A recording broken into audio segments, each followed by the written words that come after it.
Hey guys, I'm going to be doing something that's pretty annoying, so we're going to be doing a Siren test on my 4 weather radios. So first off, we're starting the first radio of the HH54VP.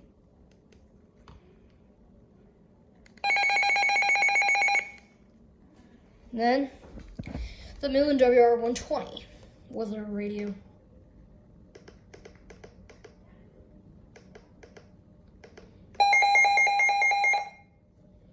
Okay. Then, the Radio Shack 12-262.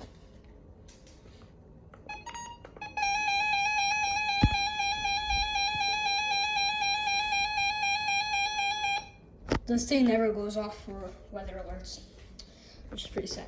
And then last but not least, the Midland WR300, which I got today, like yesterday.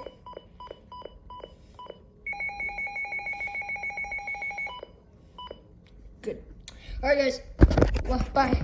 Like, comment, subscribe. Bye.